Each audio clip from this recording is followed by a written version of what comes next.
راجو اور رانی کے دو بچے تھے، ایک بیٹا اور ایک بیٹی۔ راجو کو ہمیشہ سے بیٹے کی خواہش تھی۔ وہ اپنے بیٹے کو بہت پیار کرتا تھا، پر بیٹی کی نہ کوئی خواہش پوری کرتا اور نہ ہی اس سے پیار کرتا۔ ماں تو دونوں بچوں کو برابر ہی سمجھتی تھی، پر راجو دونوں میں فرق کرتا تھا۔ اس کی بیٹی جب بھی اپنے باپ کے پاس آنے کی کوشش کرتی تو وہ اس کو جھڑک دیتا اور خود سے دور کر دیتا، جبکہ بیٹے کی ہر جائز و ناجائز خواہش پوری کرتا۔ ایسے ہی ایک دن نینا بڑی ہو رہی ہے، اس کو اسکول داخل کروانا ہوگا۔ کوئی اچھا سا اسکول دیکھ کر اس کا داخلہ کروا دو۔ اسکول داخل کروانا ہے؟ کیا ضرورت ہے؟ میرے پاس فضول پیسے نہیں ہیں اس کی فیس بھرنے کے۔ ویسے بھی یہ پڑھ لکھ کے کیا کر لے گی؟ آخر میں اس نے گھر کے کام کاج ہی کرنے ہیں۔ راجو کی یہ باتیں سن کر رانی بہت اداس ہو جاتی ہے اور کسی طرح کر کے بڑی مشکل سے اپنی بیٹی کا داخلہ اسکول میں کرواتی ہے۔ ان کا بیٹا پڑھنے میں بہت کمزور تھا، پر نینا اتنی ہی ذہین تھی۔ ایک دن مجھے اسکول کا پروجیکٹ بنانا تھا، مجھے کچھ پیسے چاہیے تھے سامان لانے کے لیے۔ ٹھہر، میں تیرے باپ سے بات کرتی ہوں۔ سنو، نینا کو اسکول کے کام کے لیے کچھ پیسے چاہیے تھے، اگر آپ دے دیتے تو۔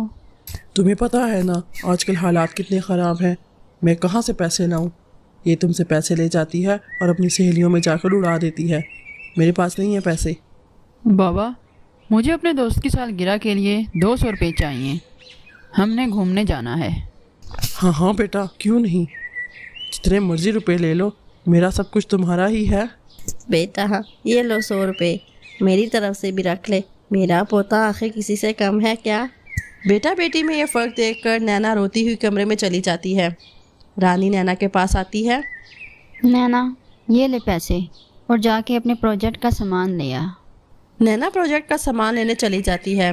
رانی نے یہ 200 روپے اپنی دوائی کے رکھے تھے، وہ یہ پیسے اپنی بیٹی کو دے دیتی ہے اور دل ہی دل میں اپنی بیٹی کے بارے میں سوچ کر افسردہ ہو جاتی ہے۔ اس طرح سے دن گزر رہے تھے۔ تو پھر فیل ہو گیا؟ کتنا سمجھایا تھا کہ پڑھ لے، لیکن نہیں۔ دادی دیکھو نا، ماں مجھے مار رہی ہے، بس فیل ہی تو ہوا ہوں میں۔ خبردار جو میرے پوتے کو ہاتھ لگایا تو۔ آپ سب دیکھ رہے ہیں، پھر بھی کچھ نہیں بولیں گے؟ اس طرح سے تو وہ بگڑ جائے گا اگر ہم نے اسے ابھی نہ روکا تو۔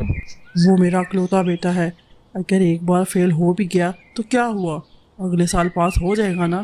رانی تو چاہ کر بھی اسے سمجھا نہ پاتی، لیکن وہ بھی چاہتی تھی نینا پڑھ کر اپنے قدموں پر کھڑی ہو جائے۔ اسی لیے رانی کسی طرح پیسے بچا بچا کر نینا کو پڑھاتی ہے۔ آہستہ آہستہ وقت گزرا اور دونوں بچے بڑے ہو گئے تھے۔ ایک دن تم اتنا لیٹ کیوں گھر آئے ہو؟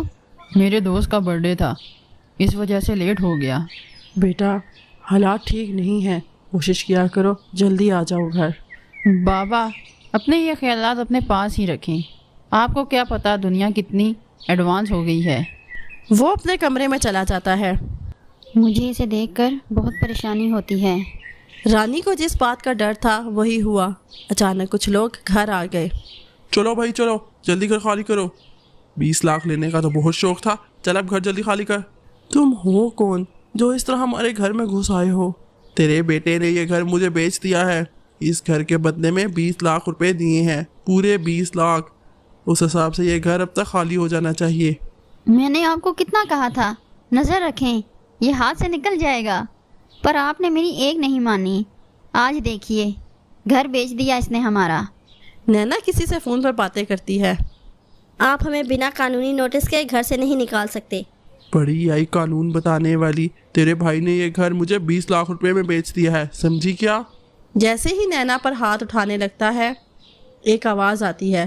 رک جائیے، آپ کی اتنی ہمت، یہ ایک لائر ہیں اور آپ ایک لائر پہ ہاتھ اٹھا رہے ہیں، آپ انہیں گھر سے ایسے نہیں نکال سکتے۔ ٹھیک ہے، میں ابھی یہاں سے جا رہا ہوں، پر 10 دن کا ٹائم دیتا ہوں، میں دوبارہ پھر آؤں گا، میرے پیسے واپس کر دو، نہیں تو یہ گھر میرے نام ہو جائے گا۔ اس وقت وہ آدمی وہاں سے چلا جاتا ہے۔ تھینک یو مسٹر، سر نے صحیح ٹائم پہ آپ کو بھیج دیا۔ نینا فون پر اپنے سر کو تھینکس کہتی ہے، تبھی راجو پھوٹ پھوٹ کر رونے لگ جاتا ہے۔ میری بچی، میں تو تجھے نظریں بھی نہیں ملا سکتا، جس لڑکی کے پیدا ہونے پر شرمندہ ہو رہا تھا، اس لڑکی نے میرا سر فخر سے بلند کر دیا، اور جس لڑکے پہ فخر کر رہا تھا آج وہی میری عزت خراب کرنے پر تلا ہوا ہے۔ بیٹی تو اتنی بڑی وکیل بن گئی، ہمیں پتہ ہی نہیں تھا، غلطی ہماری ہی ہے، ہم نے کبھی تجھ پر دھیان ہی نہیں دیا۔ رانی، اس کو تم نے پڑھایا، اس کی اچھی تربیت کی، یہی آج اس کی تربیت ہوتی تو وہ بھی آج کسی قابل ہوتا۔ مجھے معاف کر دو رانی۔ بابا مجھے معاف کر دو، میں نے جوئے کی لالچ میں سارے پیسے تباہ کر دیے۔ وہ رونا شروع کر دیتا ہے۔ نینا اپنے بھائی کے پاس جاتی ہے۔ رونا بند کر میرے بھائی، غلطی انسان سے ہوتی ہے، تمہیں تمہاری غلطی کا احساس ہو گیا، ہمارے لیے یہی کافی ہے۔ پھر وہ سب خوشی خوشی رہنے لگتے ہیں۔ مزید اچھی اسٹوریز کے لیے ہمارے چینل کو سبسکرائب کر دیں اور ساتھ دیے گئے بیل آئیکن کو بھی پریس کر دیں تاکہ ہماری آنے والی ہر نئی اسٹوری آپ تک سب سے پہلے پہنچ سکے، اور ساتھ ہی ساتھ ہماری ویڈیوز کو لائک اور اپنے فرینڈز اور فیملی کے ساتھ شیئر کر دیں۔ Thanks for watching.